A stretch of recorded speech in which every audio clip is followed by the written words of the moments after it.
Au nom du Père et du Fils et du Saint-Esprit, bien-aimé du Seigneur, loué soit Jésus-Christ, et que la paix du ressuscité vous accompagne dans votre lieu de confinement.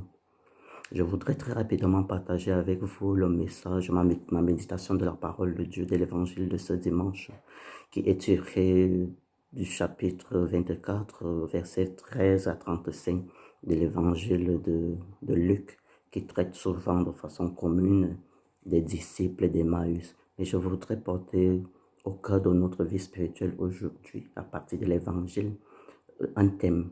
Le thème, c'est l'événement Jésus-Christ, le ressuscité. En quoi cet événement Jésus-Christ me concerne, moi le chrétien, moi le baptisé? En quoi l'événement Jésus-Christ me concerne? Voilà la première question que nous devons nous poser dans notre méditation. Le deuxième point, c'est la rupture du pain.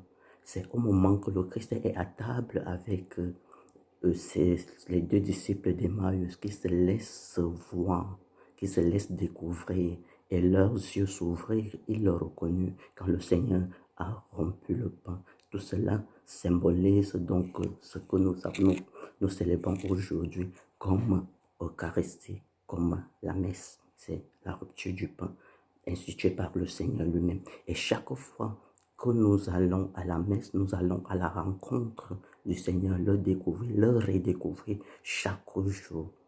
Eucharistique, la mystique de la célébration eucharistique, c'est un mystère de rencontre avec le Seigneur. Dernier point, après avoir rencontré le Seigneur dans la célébration eucharistique, cette rencontre a une implication sociale, l'implication sociale de ma vie de foi, qui appelle au témoignage, à pouvoir témoigner. Nous l'avons vu, le Christ, nos yeux se sont ouverts pour voir le Seigneur. Nous devons donc, à la fin de la rencontre, témoigner de ce Jésus-Christ au milieu de dans nos différents milieux de vie.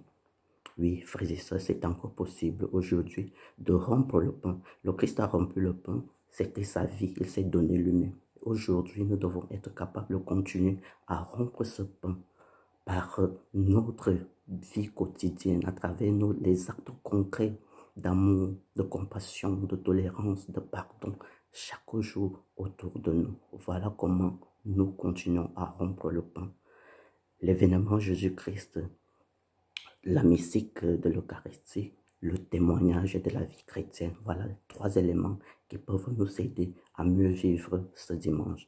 Que le Seigneur vous bénisse dans vos lieux de confinement, surtout qu'il puisse nous aider à grandir dans notre vie de foi, à ouvrir nos yeux, l'intelligence de notre foi pour pouvoir reconnaître le Christ dans chaque petit détail de notre vie et témoigner de ce Christ à travers nos services pour nos frères et sœurs.